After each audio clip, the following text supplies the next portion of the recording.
50 of the most innovative language AI companies founded in the last 50 months.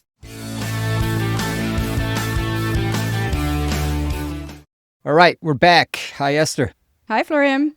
We are back because lots to talk about. We just launched our 50 under 50, the Slator Language AI 50 under 50. It's the third edition. So we've, over the past 2 years, dug out 150 super interesting startups, and we want to talk about this today. But first, you do want to go and register for SlatorCon Silicon Valley happening in September or on September 4th in Menlo Park. The agenda is nearing completion. Really, really cool. Looking forward to being back in California in less than 2 months. A lot of the team is going there, and then Alex Edwards, Senior Research Analyst, is traveling on to New Orleans to join the ALC Summit, which is happening, I think, about 10 days after SlatorCon. So very nice. Exciting U.S. trips we have coming up. So go there, register, and meet us in California. On the agenda today, again, we want to talk about the Slator Language AI 50 under 50. Then you're going to talk a little bit about demand in the public sector coming out of France and the United States. We do want to talk a little bit more about Propio and CyraCom, or Propio buying CyraCom. We spoke about this just before we started recording. I think it's a very important deal, and it kind of was breaking news last week, so we want to talk a bit more about that. And then IPO teasers, IPO language AI, IPO announcements, teasers. ElevenLabs just said something interesting, so I want to comment on that. And then finally, geek out a little bit on the limitations of reasoning models for AI translations. And there are 10 of them, according to our very own Maria Stasimiotti, who unpacked that this week. All right, 50 under 50, published a few hours ago at the time of recording. So what is the 50 under 50? What's the 50 referring to, Esther? Well, which 50? 50 companies. Yes. Speaks for itself. And under 50, meaning under less than 50 months old. So approximately 4 years. Since they were founded/launched. Yeah. Correct. So it's not 50 companies with founders under 50? No, although, I mean, probably if you surveyed them, they might be under 50. But they we might do be not under know. 50. The elder generation. All right, so 50 of the most innovative language AI companies founded in the last 50 months. So we've worked quite hard on this, I have to say. Not easy. We did quite a large market scan, reviewed hundreds and hundreds of companies, both LTPs, language technology platforms, and LSIs, language solutions integrators. Criteria, again, was they're going to be under 50 months. They're going to be standalone, so not owned by some parent company, and they have to enable language conversion or multilingual language generation, right? All right, scanned the market, hundreds of companies, went on to the selection, long list, I think over 100, and then started pinging the CEOs, the founders, to understand a bit more about the company. Where possible, we actually tested out some of the free versions of the tools, so this was great. And then what we were looking for really was kind of innovation, growth, product that solve actual buyer problems, have a unique positioning, a unique go-to-market strategy, have strong use cases, have already built up some some case studies, and like can share some client logos. Yeah. Great. All right, so we selected 50, grouped them into 5 categories, which represent the current hotspots of language industry activity. Maybe, Esther, you can walk us through those 5 categories. Yeah, so category 1, we have multilingual video and audio. Category 2, live speech translation. Category 3, transcription and captions. Category 4 was translation and text generation. And the final category 5 was accessibility. Those are our areas. Yeah, accessibility is something that we're now really adding much more to the core area of coverage that we're looking at. In terms of the challenges, spoke to the research team. So they were telling me that there's still a lot of LLM wrappers that are kind of flooding the market, particularly in AI dubbing and text-to-speech. So we needed to, sort the wheat from the chaff. Also, one challenge was standalone versus subsidiary. a lot of products that on first glance you think are standalone actually belong to big tech companies. I was told particularly in Asia or other types of kind of broader tech conglomerates. So this is, interesting. Should probably explore this separately. And then, just generally, there were just so many strong contenders. Apparently, the cohort of long list of companies was a lot stronger this year than any previous year, which indicates that the market's really maturing fast, and there's just so many new entrants coming in.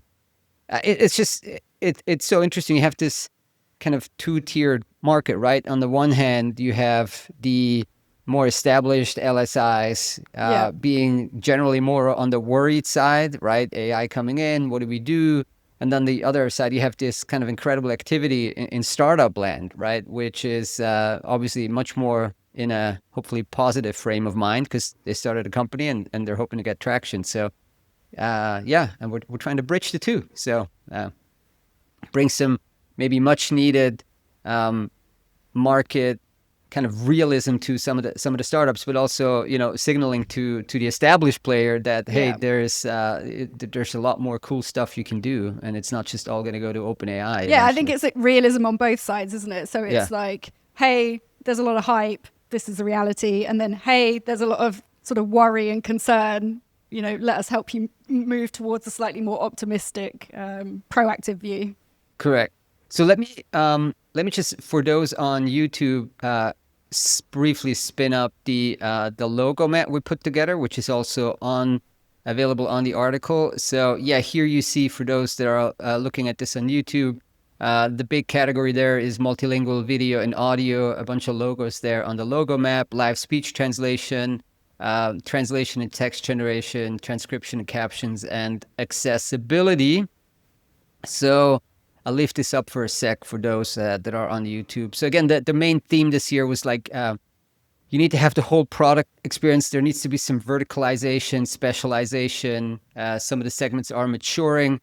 And so, this year startups couldn't be further from those generic tools, maybe prompt-based, just LLM wrappers that we looked in the past. As I said before, there's many out there, so we try to really select those that are not. But this year's tools that we selected really offer buyer control, integrated workflow, have very kind of business-specific capabilities. And again, that was the key here, that solve real buyer problems, right? Buyers and users.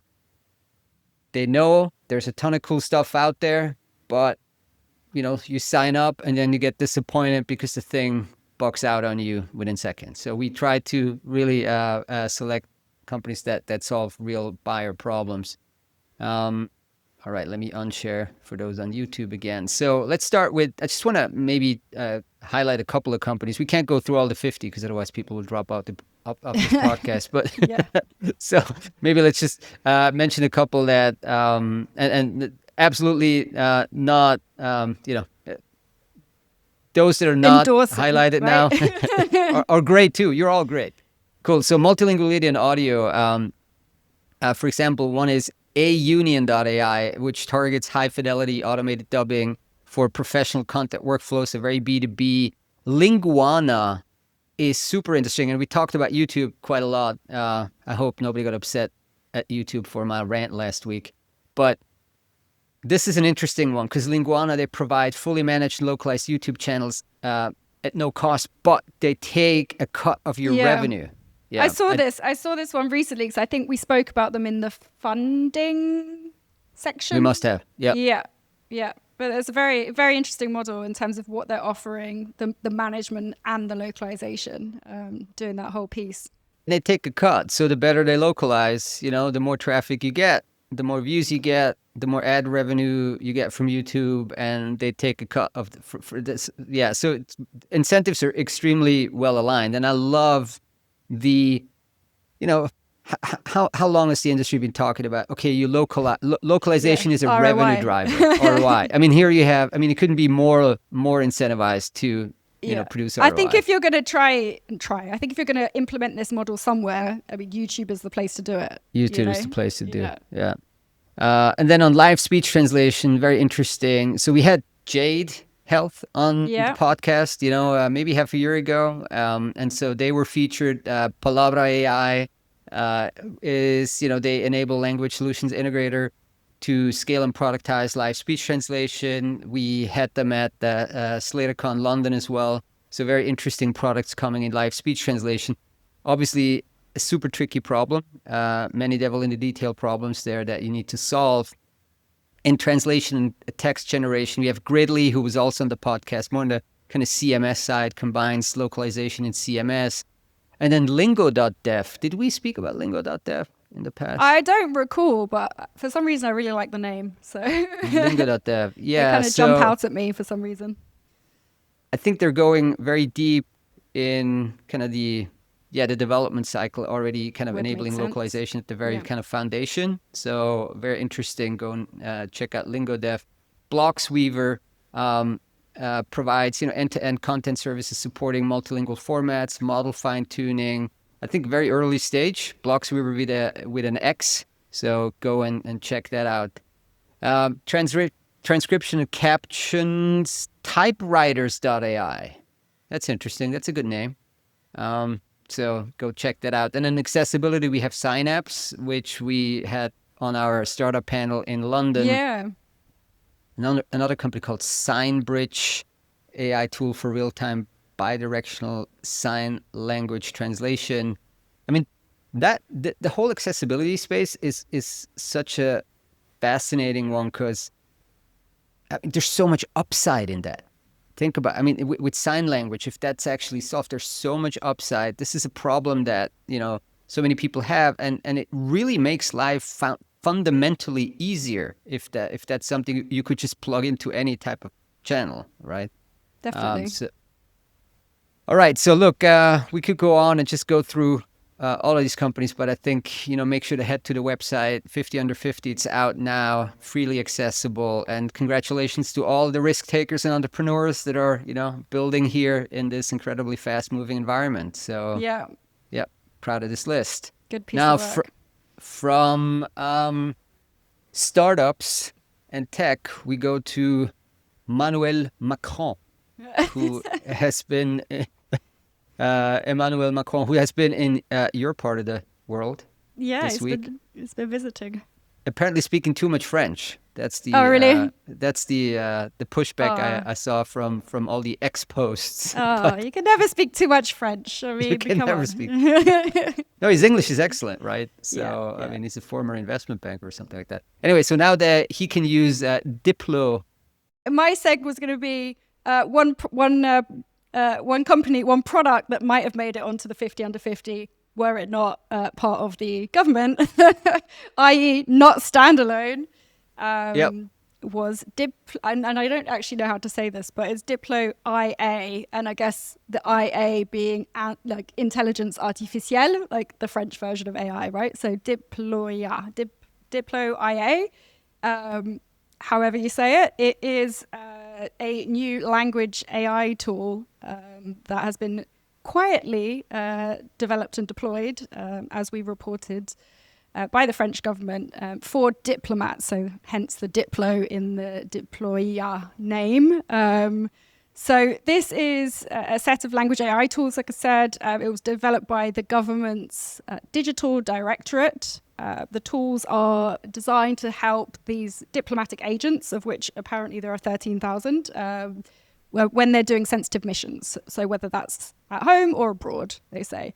So this stealth project, as it was apparently very difficult to find sort of any research or information online, but it was actually sort of covered and discussed in the French press, French news site Acteur Public, AP, talked a little bit about DiploIA, saying it's an AI-powered system focused on multilingual translation and transcription, and that it directly addresses the specific needs of diplomatic field operations. So there you go. You've got your use case right there. That's your bio use case. And it's been in use since a few months now, since May. So yeah, pretty interesting that this has been going on within the digital directorate, the ministry in France. Of course, the French need their own tool. Of course. specifically tailored to their very for the specific agent needs. Yeah, it's all very James Bond. Similar public sector is in the US. So SOSi or SOSi, I don't actually know how to really I properly normally say pronounce SOSi, but SOSi. then it's the name is SOS International. So SOS International. your guess is Right. as good as mine. So they got a Yeah, quarter billion well, dollar contract. exactly. Yeah. So I mean, more from the public sector. I think generally it's always good to check in and see what's going on. We do that, via regular coverage on the website as well about some of the contract awards and contract or tenders that are up for grabs in various parts of the world. So here we have news that SOSi was awarded pretty much $250,000 US dollars. So I always get this wrong every single week. I need to, I need to upgrade my We're in the billions. It's my all thinking. billions Yeah, now. yeah. See, I'm just dealing low level in the millions, but yeah, Billions I need to are start the thinking new in terms millions. of billions. There we go. Yeah, it's inflation, isn't it? Well, anyway, a language support contract has been won by SOSi. It's big, and so they have secured a language services contract from the DEA, so Drug Enforcement Agency, that involves real-time monitoring, advanced analysis of intercepted communications. So again, all very sort of mysterious and interesting within the public sector there. So yeah, huge contract. I mean, SOSi has been working with the DEA and obviously other sort of federal agencies there for a long time. The company was founded back in 1989, so we're talking, a lot of years of partnership between sort of government agencies and SOSi. In the past, I think 5.5 years alone, they've been awarded 275 federal awards. So this is definitely sort of an area of specialism for them. They're not only focusing on language services as a company, but they're also looking at technology, logistics, human services, and intelligence. So very much providing a wealth of services to the government agencies. Language being a subset of the intelligence category, which obviously is a nice place to sit under intelligence. So yeah, they've also worked on hundreds of language services contracts, including one with the DEA from 2018. But yeah, super interesting that obviously we've got that kind of level of award being made within language services there, and not just SOSi necessarily, but we also have a heads up about another tender that is saying that the US Defense Health Agency is looking for LSIs. So I don't think we have specific confirmation of how much the contract or contracts would involve, but I mean, in terms of volumes, we're talking lots and lots and lots of hours and minutes, and this time for interpreting. So this is a heads up about demand for healthcare interpreting in particular. They're looking for providers of translation interpreting within Maryland and Virginia. They say that the Defense Health Agency is looking for 24/7, 365 coverage in common, uncommon, as well as exotic languages, as they describe it, and ASL.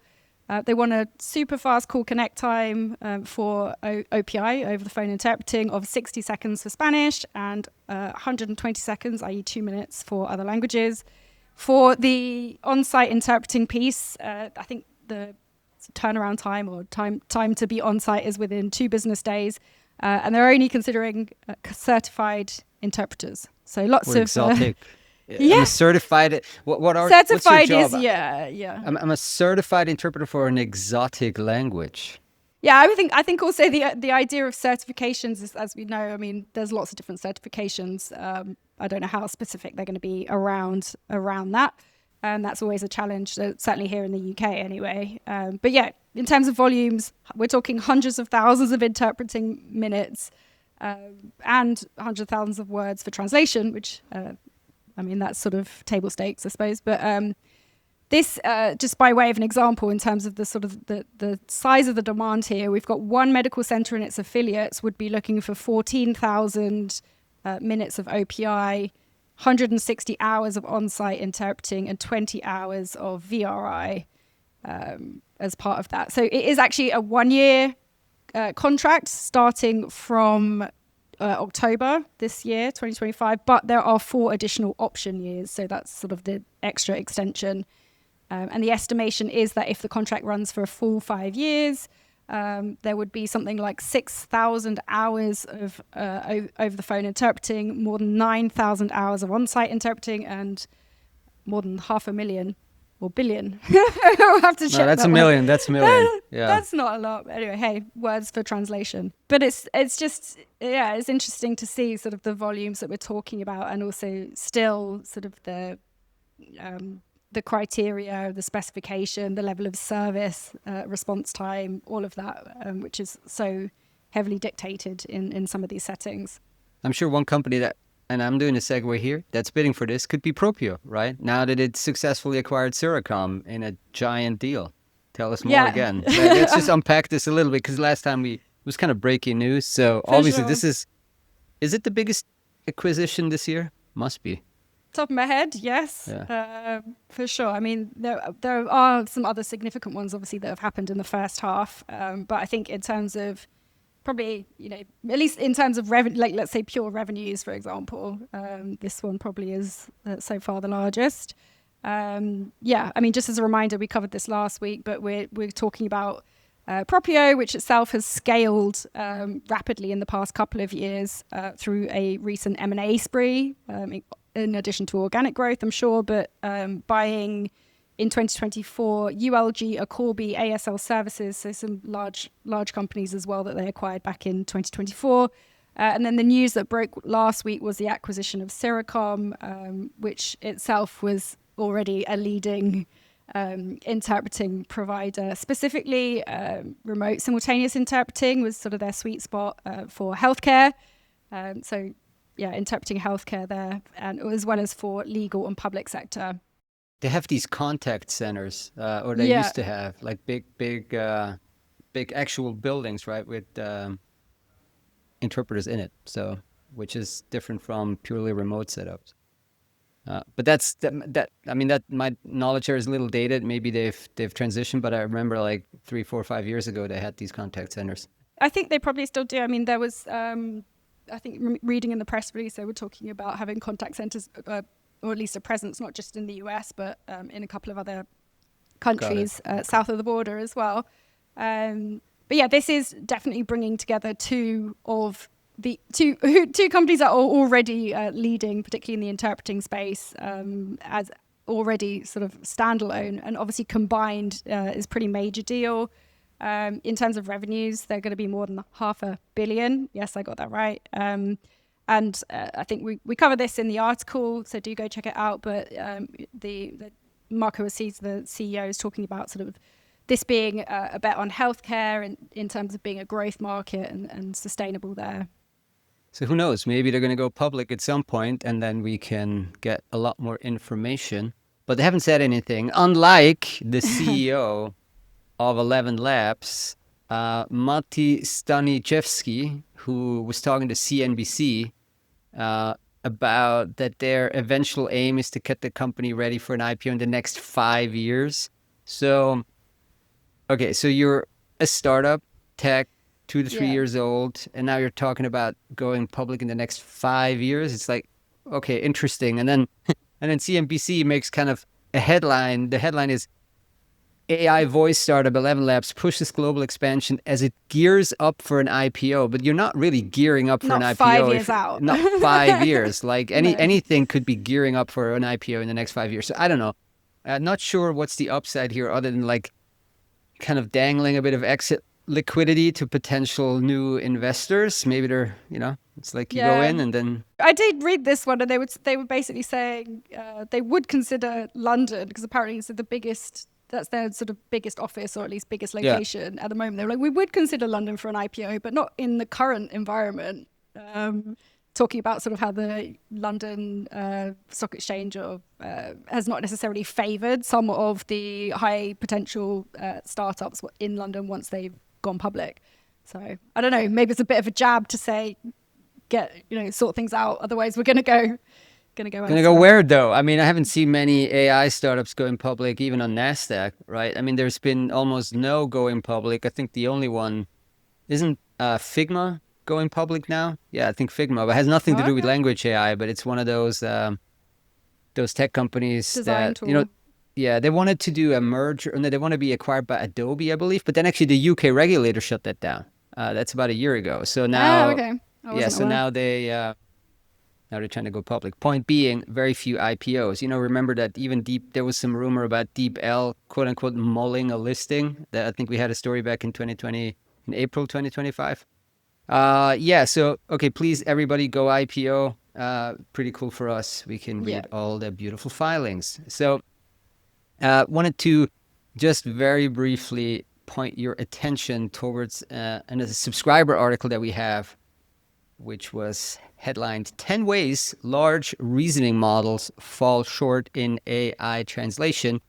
You know, an LLM generates text by, you know, predicting what word comes next based on patterns, but a reasoning model goes a lot further, and the reasoning model thinks through problems step by step to tackle complex tasks more logically. And so, you know, large reasoning models, LRMs, like, you know, OpenAI's O1, O3, DeepSeek's R1, Anthropic's Claude 3.7, Sonnet, and now Grok 3. But I think just today or yesterday, there was this thing with Grok 5 Oh. spouting all kind of crazy nonsense. Oh, So, yeah. Okay. No, I did. I caught that. Yeah. yeah. So anyway, so those LRMs are gaining traction in AI translation. And, you know, people are thinking they might be promising for multilingual and complex translation tasks. They apparently outperform normal traditional LLMs in semantically rich open domain translation scenarios. But as we found in like a kind of an aggregated review of the most recent research papers, they have persistent limitations that affect accuracy, consistency, and efficiency. And so there's 10 reported issues, and among them are like it makes terminology mistakes in specialized areas, so like fields like medicine, law, IT. It prefers meaning over precise terminology, which is a problem. You shouldn't prefer What do you meaning. mean? Well, so yeah, I mean, if you're in a very specific field, you want to Yeah. have super specific terminology that's Oh, like like as legal equivalent, or yeah, legal or medicine or law. So it's trying to like maybe overfit on like other parameters other than being super terminologically precise. And then inconsistent style and tone. Number two, number three, ignoring user instructions. Frequently overrides explicit instructions in favor of familiar reasoning path. Okay, that's a little technical. Then English bias in multilingual reasoning. And then an interesting one here is uneven performance across language pairs, which means it's actually counterintuitively better with structurally different languages, like Chinese and English, and less accurate with structurally similar pairs, like German and English. I wonder why. Yeah, that's an interesting one. And then hallucinations when context is limited, difficulty correcting its own mistakes, overthinking simple tasks. That sounds familiar to anybody, not just to the AI. Overthinking simple tasks. Don't we all? So Yeah. LRMs, that's an interesting one. They often produce overly complicated reasoning for simple translations. Okay. Yeah, for what it's worth. Generating excessively long translations. And then, high costs and slow processing because it has to go through a bunch of loops. So, you know, you need to fire up that nuclear power plant for a 100-page legal translation. All right, so very technical. If that's what you're into, go and read that article. It's very beautifully summarized by Maria. Cool. So, yeah, that was it for this week's podcast. We have a very exciting action sports translation podcast coming up next week. So stay tuned and thanks for listening.